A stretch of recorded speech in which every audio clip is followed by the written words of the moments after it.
हाँ भाई, अब जरा देखिएगा, रॉबिन पेट्रोलियम इंटरनेशनल है, इस एंटर हुआ एग्रीमेंट में गवर्नमेंट के साथ, इसका प्रॉफिट आफ्टर टैक्स डिविडेंड होता है, पढ़ाया हुआ है ना, फॉरेन कंपनी है, तो यहां पर इसका प्रॉफिट आफ्टर टैक्स डिविडेंड होगा, यस और नो? क्यों जी? ये एक्सेप्शन में फॉल कर रहा है, पेट्रोलियम के केस में ये प्रॉफिट आफ्टर टैक्स डिविडेंड नहीं होगा। अली हसन ये नोट कीजिए जरा, ये 2 बार आ गई लाइन, इसको किताब से भी रिमूव करना है, स्लाइड से भी रिमूव करना है। दिस इज E9,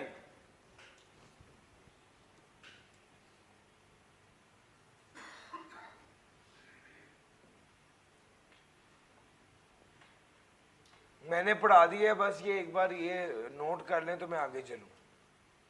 हो गया नोट? नहीं सर, एक्यूमुलेटेड बैलेंस क्या है? एग्जामिनेबल नहीं है, लंबी चौड़ी बहस में नहीं पढ़ते, बस एक बात ध्यान में रखना, जिस दिन तकसीम किया उस दिन तक एक्यूमुलेटेड बैलेंस लेते हैं। वो आपको एक्यूमुलेटेड बैलेंस ईयर एंड का बता दे और तकसीम जिस दिन किया गया उस दिन की डेट और बताए, नहीं, जिस दिन तकसीम किया गया है, जिस दिन लोन दिया गया है, उस दिन तक का एक्यूमुलेटेड बैलेंस लेते हैं। पॉइंट समझ आ गया? बस इसमें ये बात काम की है, बाकी इसको पढ़ने की याद करने की जरूरत नहीं है। Sir ji, fee for technical service, एक स्टोरी आपको सुनाता हूं। स्टोरी है, ध्यान से सुनिएगा, स्टोरी सुनाऊंगा, ज़हन में बात बैठ जाएगी। कुछ अरसा पहले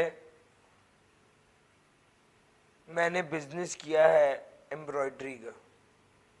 एम्ब्रॉयडरी की ना मशीन होती है कढ़ाई वाली, तकरीबन 34 फुट की मशीन होती है, काफी लंबी मशीन होती। तो 2 मशीनें चाइना से इंपोर्ट की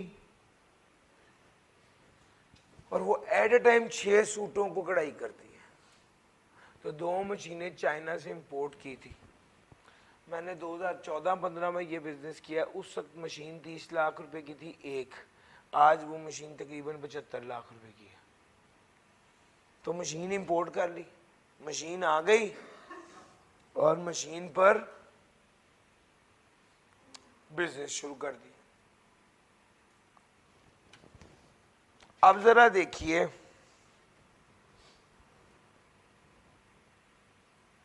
अगला जो पॉइंट था वो ये है कि जनाब वो मशीन बड़ी ज़बरदस्त थी, मशीन पर काम चल रहा था और मशीन के हवाले से उसमें एक प्रॉब्लम आ गई। अब जब प्रॉब्लम आई तो हमने मशीन रिपेयर करने वाली कंपनी से रब्ता किया, उसने कहा जी हमसे मशीन रिपेयर नहीं हो रही। दूसरे बंदे से किया, तीसरे से किया, वो मशीन किसी से ठीक ही ना हो। अब उस मशीन से रोज का 20,000 रुपया जनरेट होता था। अब जिसका 20,000 बंद हो जाए वो तो परेशान हो जाएगा, यार ये क्या बात हुई।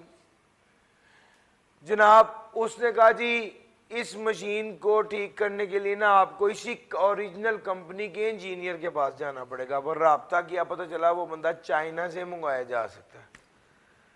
उसने तय किया जी कि मैं 3 लाख रुपए लूंगा, आने जाने का उसका खर्चा 4 लाख वो था, टोटल 7 लाख रुपया लग गया। उस बंदे को बुलाया, वो बंदा आया, उसके हाथ में कोई पेचकस था, उसने साउंड सुन के उसको ठीक किया, ठक मशीन ठीक हो गई। अब हम जैसे लोग तो कहते कि यार 3-4 दिन काम पे कर, इस तरह दे नहीं भाई, जब थोड़ी देर काम तो करो ना, तुमने ठक कर मशीन ठीक कर दी। अभी मेरा हौसला ही नहीं पड़ा कि उस बंदे को 3 लाख रुपया दे दूंगा, ये लो भाई तुमने मशीन ठीक कर दी। वो कहता है ये प्रॉब्लम था टेक्निकल, ये मैंने ठीक कर दिया। बहरहाल उस बंदे ने जो पैसे लिए उसको कहते हैं फी फॉर टेक्निकल सर्विस। ये बंदा पाकिस्तान का होता तो हम इसे कहते हैं Pakistan source fee for technical service. पैसे तो पाकिस्तान से लिए ऑफ रेजिडेंट। चूंकि ये बंदा चाइना से आया था तो हमने इसे कहा Pakistan source fee for technical service of non resident. ठीक हो गया। इसने जो पैसे लिए, क्या इसको क्या इसको पूरा 3 लाख दे दिया? नहीं, टैक्स काटा। कितना टैक्स काटा? 15% के हिसाब से। तो इसको 2,55,000 रुपया दिया और 45,000 का टैक्स काट लिया। क्यों? क्योंकि ये fee for technical service of non resident क्या होता है? एफटीआर होता है। फिर हमने इसे कहा हमारी बात सुनो, तुम हमारे पास ही नौकरी कर लो। उसके साथ तय कर लिया 3 लाख रुपए पर मंथ। अब जो 3 लाख पर मंथ तय किया है और इसे 3 लाख रुपए महीना दे रहे हैं, क्या वो फी फॉर टेक्निकल सर्विस होगा? वो तो अंडर द हेड सैलरी आएगा, वो तो नौकरी हो गई ना। फिर अगली बात, जब वो इधर आया उसने देखा यार मैं तो बड़ा कीमती आदमी हूं, चाइना में तो मुझे कोई पूछता ही नहीं था। उसने यहां पे दफ्तर ना बना लिया, वो दफ्तर बना लिया, 50 मशीन वालों से राब्ता कर लिया, जब आपकी मशीन खराब होगी मैं आऊंगा। महीने का 50,000 रुपया लेगा, एक जगह से 50 जगहों से राब्ता किया तो बड़े पैसे बन गए, 25 लाख रुपया बन गया महीने का। अब अगर उसने यहां पर परमानेंट एस्टेब्लिशमेंट बना लिया, परमानेंट बिजनेस एस्टेब्लिश कर लिया है, अब जो पैसे वो कमाएगा तो वो फिर इनकम फ्रॉम बिजनेस के हेड में जाएंगे। यार मेरी बात समझ आ रही है? तो भाई ये स्टोरी है फी फॉर टेक्निकल सर्विस की। Sir fee for technical service क्या होती है? कंसिडरेशन, चाहे पीरियोडिक हो या लमसम हो, for the rendering of any managerial, technical और consultancy services including the services of technical और other personnel, but does not include, लेकिन इसमें क्या शामिल नहीं है? Consideration for services rendered in relation to a construction, assembly or like project undertaken by the recipient. Consideration which would be income of recipient chargeable under the head. अच्छा जी, fee for technical service में पहली बार consideration, चाहे वो periodic हो, महीने की मिल रही हो या लमसम मिल रही हो। काम कौन सा किया है? मैनेजरियल, टेक्निकल और कंसल्टेंसी काम किया है, तो ये income from fee for technical service होगी। इसमें क्या शामिल नहीं है? सर ठेकेदारी का काम, कंस्ट्रक्शन का काम फी फॉर टेक्निकल सर्विस में शामिल नहीं है, और जो वो अंडर द हेड सैलरी ले रहा है वो income fee for technical service में शामिल नहीं है। सर इस पर टैक्स क्या लगेगा? वो कहता है फी फॉर टेक्निकल सर्विस अगर नॉन रेजिडेंट ले रहा होगा तो एफटीआर है, 15% टैक्स कटेगा, लेकिन ये प्रोविजन अप्लाई नहीं होगी। अगर वो कोई फी फॉर टेक्निकल सर्विस ले रहा है जहां पर परमानेंट एस्टेब्लिशमेंट उसने बना ली है, वो जो याद है ना उस बंदे ने यहां पे दफ्तर बना लिया था, अगर उसने परमानेंट एस्टेब्लिशमेंट बना ली है तो वो फी फॉर टेक्निकल सर्विस उसका 15% एफटीआर नहीं लगेगा, उसका इनकम फ्रॉम बिजनेस में जाएगा। अगर उसने फी फॉर टेक्निकल सर्विस किसी ऐसी चीज काम की लिए जो एग्जेम्प्ट हो तो उस पर टैक्स लगेगा ही नहीं। वो कहता है अगर Pakistan source fee for technical service है, नॉन रेजिडेंट वसूल कर रहा है जो टैक्सेबल अंडर एफटीआर नहीं है, तो वो इनकम फ्रॉम बिजनेस में फॉल करेगा। और कब फॉल करेगा? जब वो परमानेंट बिजनेस स्टैब्लिश कर लेगा। तो इस लाइन को इस लाइन के साथ कनेक्ट करें। नॉन रेजिडेंट बंदे ने पाकिस्तान में कोई परमानेंट एस्टेब्लिशमेंट बना लिया और उससे बिजनेस करे तो वो फी फॉर टेक्निकल सर्विस में शामिल होगा।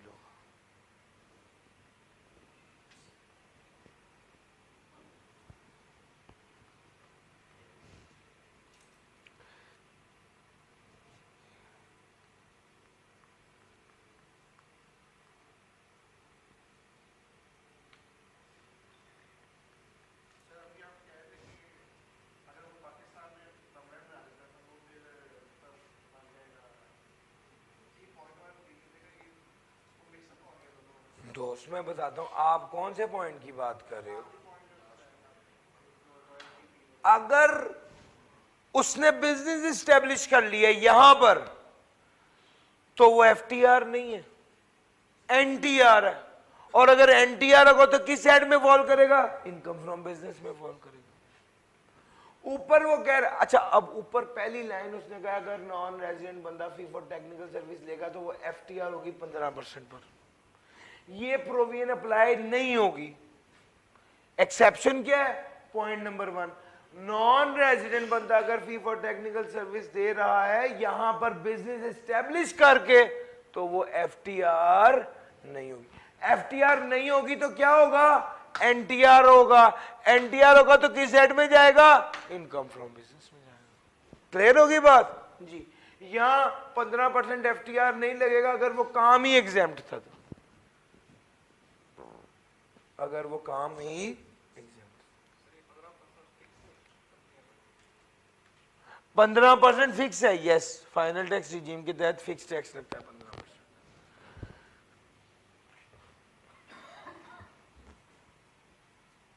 अब आ जाए रॉयल्टी की तरफ, कि ये एक बार पहले पढ़ना है। चलो पढ़ यार, एक बार रॉयल्टी पढ़ाए तुम, फिर पढ़ लेना इकट्ठा ही यार। सर रॉयल्टी क्या है? रॉयल्टी को थोड़ी सी स्टोरी सुनाता हूं। सर जी एसबीआई वाले को इस्लामाबाद वाले अप्रोच करेंगे, एक आउटलेट हमें दे दें, एक ब्रांच आप हमारी उधर, हम आपके नाम से इदारा एक है, वो कह रहा है हम आपके नाम से शुरू करना चाहते हैं सीए को, और वो हमसे तय कर देंगे, वो हमें फी देंगे, उसकी अगेंस्ट पैसे देंगे। ये जो पैसे हम वसूल करेंगे ये रॉयल्टी होगी।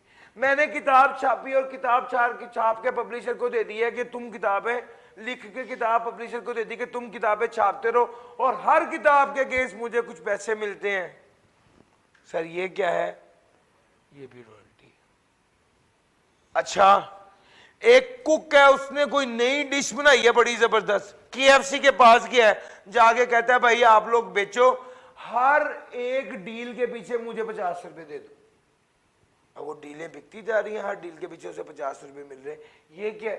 ये fee for technical service, oh sorry royalty. एक बंदे ने, इंजीनियर ने बल्ब बनाया है, वो 3 गुना बिजली भी कम लेता है और 3 गुना रोशनी भी ज्यादा करता है। फिलिप्स वालों को जाके उसने उसके साथ तय कर लिया, टेक्नोलॉजी बेच दी है, या उसके साथ पर बल्ब तय कर लिया है, उसको पैसे मिलेंगे। ये क्या है? सर ये रॉयल्टी। रॉयल्टी में है क्या? यानी आप पीरियोडिक या लमसम कंसिडरेशन देते हैं यूज या राइट टू यूज करने के एवज। आप patent, invention, design, model, secret formula, कोई भी चीज है ट्रेडमार्क है, आप उसके अगेंस्ट पैसे ले रहे हैं, या उसका मुआवजा जो है वो रॉयल्टी है। सर कोई आर्टिस्टिक काम है, कोई साइंटिफिक वर्क है, कोई लिटरेरी वर्क है, ये सारा रॉयल्टी में फॉल करता है। कोई फिल्म या वीडियो टेप है इन कनेक्शन विद टेलीविजन, तो ये भी रॉयल्टी में फॉल करता है। हाँ ये जो सिनेमा में मूवीज लगती है ना, ये रॉयल्टी नहीं होती। जो सिनेमा में मूवीज लगती हैं उसके हवाले से जो पैसे होते हैं वो रॉयल्टी नहीं होती। लेकिन ये सोशल मीडिया पे जो चल रहा है, जो टीवी पे ड्रामा चल रहा है, इन सारों के हवाले से जो पैसे लिए जाते हैं वो रॉयल्टी होती है। वो जी बरारुल हक का गाना एक इंडियन ड्रामे में इस्तेमाल हो गया, उन्होंने पैसे भेजे हैं बरारुल हक को, ये रॉयल्टी है। सिनेमा जो है उसकी तरतीब डिफरेंट होती है, वो बिजनेस होता है और वो उसकी कॉस्ट होती है, ठीक है। तो सिनेमा इसमें फॉल नहीं करता। सिनेमेटोग्राफ फिल्म जो है वो रॉयल्टी की डेफिनेशन में नहीं आती। Sir supply of technical, industrial, commercial या scientific knowledge, technical, industrial, commercial या साइंटिफिक नॉलेज, एक्सपीरियंस और स्किल, ये रॉयल्टी है। यूज और right to use any industrial, commercial और साइंटिफिक इक्विपमेंट, ये रॉयल्टी है। Supply of any assistance that is ancillary and subsidiary to and is furnished as a mean of enabling the application। Sir ji आप एक बंदा video बना रहा है मेरी और उसको फिर बेचता है और मुझे उसका शेयर देता है, ये भी रॉयल्टी है। अच्छा मैं एक काम करता हूं, मैं उसको ये भी बताता हूं कि प्रोजेक्टर कैसा इस्तेमाल करो, मैं उसे ये भी बताता हूं कि कैमरा कैसा इस्तेमाल करो, मैं उसे ये भी बताता हूं कि रिकॉर्डिंग कैसे करो। यानी उस प्रोडक्ट के हेल्पिंग या असिस्ट करने के लिए जो आइटम्स हैं, जो चीजें हैं, उस पर भी गाइड करता हूं और उसके एवज भी पैसे लेता हूं, तो ये भी रॉयल्टी है। किताब कॉपीराइट्स मैंने पब्लिशर को दिए, लेकिन उसे ये भी बताया कि कागज कहां से खरीदो, छपवाओ कहां से, बाइंड कहां से कराओ, और सर समझ आ रही है, और उसके भी पैसे लेता हूं, तो वो भी रॉयल्टी की डेफिनेशन में फॉल करता है। और अगला आ गया डिस्पोजल ऑफ रॉयल्टी। सर जी एक केस तो ये है ना कि मैंने अपना पूरा क्या कहते हैं रिकॉर्ड करवा दिया ये, और मैं कहता हूं जी ये मेरी रिकॉर्डिंग आपके पास है, आप इसे जितना मर्जी बेचे, मुझे 50 लाख दे दे, ये भी हो सकता है। और दूसरे केस में क्या हो सकता है, ये भी हो सकता है कि मैंने क्या किया हो, दूसरे केस में ये भी हो सकता है कि मैं क्या करूं, मैं कहूं कि जनाब आपको राइट दे दिया है, हर चीज जितने लेक्चर जितने कोर्स बिकेंगे उसके पैसे दो। डिस्पोजल में क्या होता है कि मैंने किताब लिखकर बेच दी, अपना किताब का 10 लाख लेके घर आ गया, अब आप जो मर्जी करो, ये है डिस्पोजल।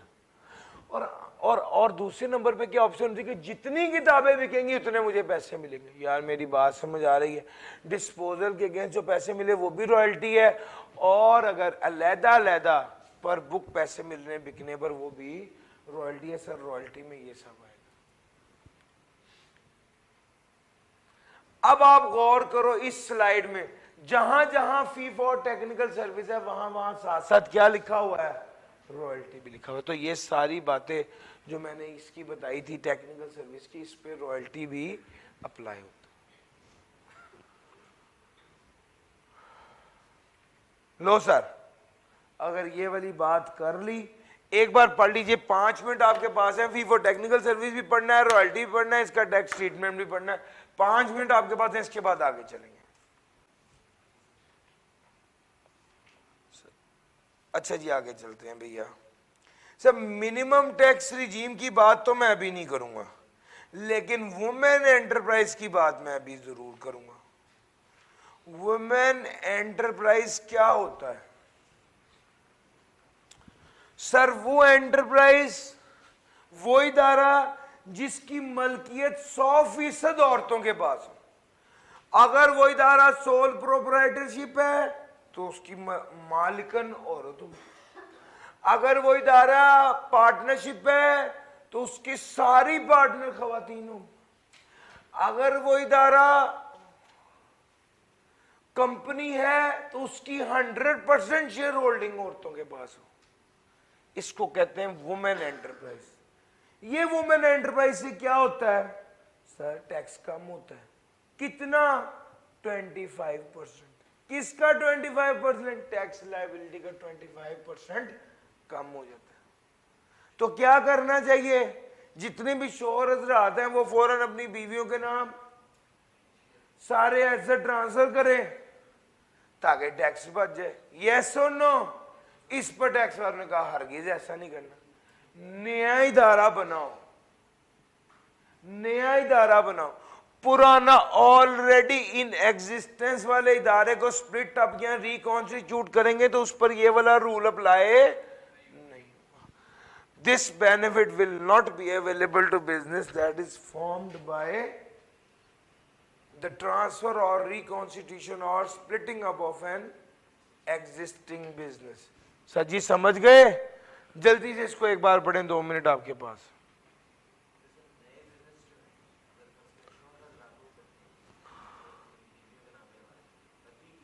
सर अगर आप पहले अपने नाम पे करा के बाद में अपनी बीवी के नाम पर कराएंगे तो फिर नहीं होगा।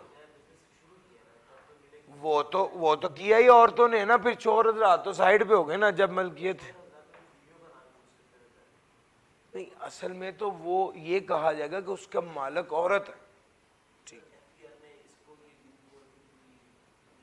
सर, असल बात यह है कि वो खवातीन कर रही हैं या खवातीन के नाम पर रजिस्टर हुआ है या खवातीन उसकी ओनर है, तो ठीक है बंदे तो काम करते ही हैं।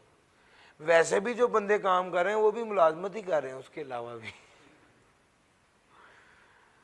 नहीं अब असल में इसमें जो मेन बात है वो ये है कि एफबीआर जो है वो इस चीज को देख रहा है कि खवातीन को इनकरेज कर रहा है। ठीक है 100%। सर जी लॉजिकली कोई क्यों अपने हाथ काट के देगा? जनरली ये वो लोग कर रहे होते हैं जो बंदे सेट हैं और ख़वातीन भी बिजनेस करना चाह रही हैं, या ख़वातीन ने खुद अपना बिजनेस एस्टेब्लिश किया होता है। ये बेसिकली उसके लिए, उनको एनकरेज करने के लिए, ठीक है। फॉरेन कंट्रीज में तो बिल्कुल था, यहाँ पर भी बहुत ज़्यादा हो रहा है यार, बहुत सी। अभी पिछले दिनों मैं देख रहा था डिस्पोजेबल प्लेट्स वगैरह बनाने का बिजनेस है, ख़वातीन कर रही हैं। ये आपके निशात का ये वाला जो लेडीज सेक्शन है, ये सारी ख़वातीन चला रही हैं। तो अगर वो बना था उस वक्त मर्द थे, तो भाई फिर अब ट्रांसफ़र करने से वो वुमेन एंटरप्राइज नहीं बन जाएगा और उस पर ये वाला बेनिफिट नहीं मिलेगा। ये तो वैसे भी इदारा कब बनाओ, 2021 के बाद बनाओ, तो उस पर ये तो नहीं मिलेगा, जाहिर बात है। वुमेन एंटरप्राइज का मतलब है 100% औरतों की मलकियत। पहले नहीं थी तो भी नहीं होगा, पहले थी और बाद में नहीं रही तो नहीं होगा।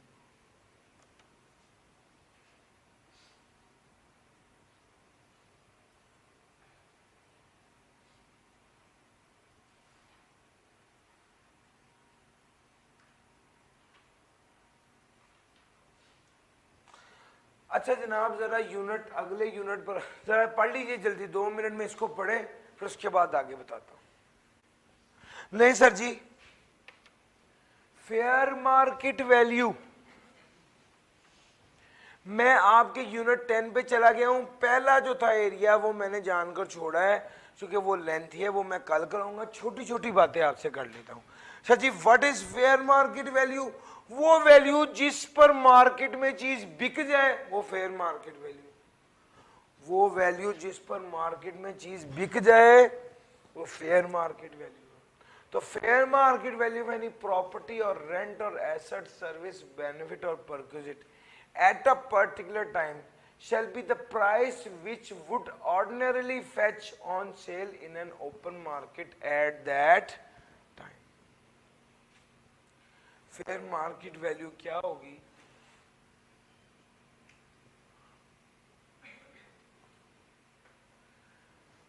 किसी भी एसेट की फेयर मार्केट वैल्यू वो वैल्यू होगी जिस पर वो चीज बिक सकती है। टैक्स वाले कहते हैं जब टैक्स के मुताबिक फेयर मार्केट वैल्यू कैलकुलेट करो तो 2 पहलुओं को कंसीडर ना करना। रिस्ट्रिक्शन ऑन ट्रांसफर, मैंने एक गाड़ी खरीदी, जिससे गाड़ी खरीदी वो मुझे कहता है रिस्ट्रिक्शन ऑन ट्रांसफर है। जिस पर गाड़ी खरीदी वो मुझे कहता है कि आप इस ट्रांसफर जो है ना, रिस्ट्रिक्शन है ट्रांसफर पे, आप इसको आगे नहीं बेच सकते। तो मैंने गाड़ी 20 लाख की खरीदी थी, मैंने कहा अगर रिस्ट्रिक्शन है तो मैं 15 लाख की खरीदूंगा। टैक्स वाले कहते हैं कि जब आप कोई एसेट की वैल्यू लगाओ तो रिस्ट्रिक्शन ऑन ट्रांसफर की वजह से जो वैल्यू कम हो रही है उसको कंसिडर ना करो। वैसे उसकी वैल्यू 20 लाख थी, रिस्ट्रिक्शन की वजह से उसकी वैल्यू 15 लाख थी, लेकिन टैक्स वाले कहते हैं उसकी वैल्यू कितनी समझी जाएगी? 20 लाख। यानी रिस्ट्रिक्शन की वजह से जो वैल्यू कम हुई है टैक्स वाले उसको कंसिडर नहीं करते। It is not convertible into cash. यहां वो कन्वर्टेबल इनटू कैश नहीं है, यहां वो कन्वर्टेबल इनटू कैश। इसका क्या मतलब है? इसका मतलब यह है कि वो कन्वर्टेबल इनटू कैश नहीं है। का मतलब है कि fair market value shall be determined without having regard to it is not, कि ये कैश में कन्वर्ट नहीं हो सकती, कैश में कन्वर्ट नहीं हो सकती। इसका क्या मतलब है कि वो कैश में कन्वर्ट नहीं हो सकती? इसका मतलब है कि आपको गाड़ी के बदले गाड़ी मिलेगी, पैसे नहीं मिलेंगे। टैक्स वाले कहते हैं कि भाईजान अगर ये पहलू, अगर आप फेयर मार्केट वैल्यू डिटरमिन कर रहे हैं तो इस पहलू को इग्नोर कर दें। इस पहलू की वजह से फेयर मार्केट वैल्यू में तब्दीली नहीं आनी चाहिए। Sir ji where the price referred above cannot be determined ordinarily. Sir ji अगर फेयर मार्केट वैल्यू डिटरमिन ना हो सके तो इमूवेबल प्रॉपर्टी की फेयर मार्केट वैल्यू एफपीआर बताएगा, और अगर एफपीआर भी ना बता सके, बोर्ड भी फैसला ना कर सके, तो फेयर मार्केट वैल्यू को फिक्स किया जाएगा डिस्ट्रिक्ट ऑफिसर की तरफ से। तो वो कहता है such immovable property shall be fixed by district officer और प्रोविंशनल और any other authority authorise in this behalf for the purpose of stamp duty. Stamp duty की पॉइंट ऑफ व्यू सर 1 2 3 4 ये 4 चीजें।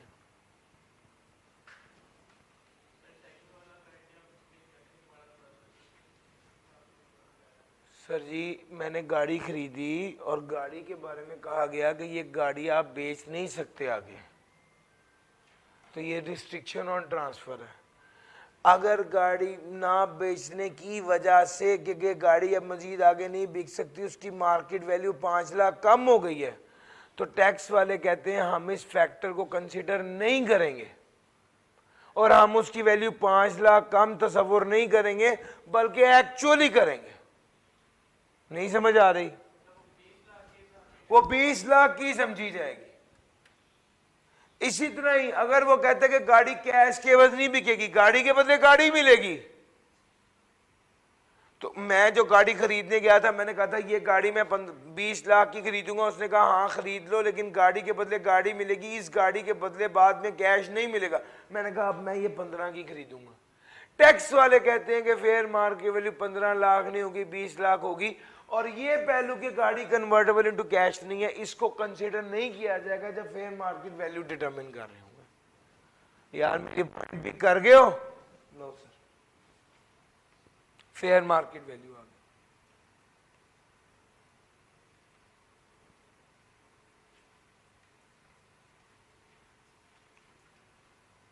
चलूं आगे।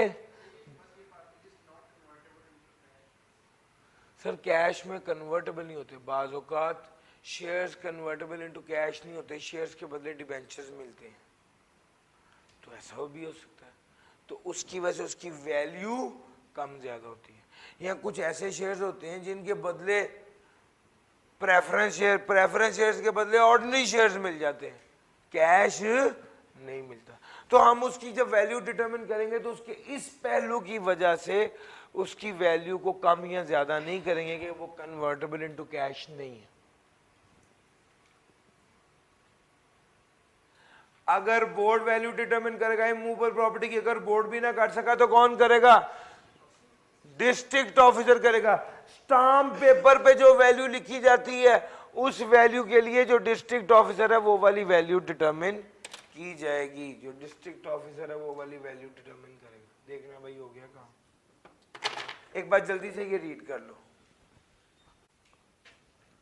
फेयर मार्केट वैल्यू से अगला concept है रिसीट ऑफ इनकम। कब समझा जाएगा पैसे वसूल हो गए हैं?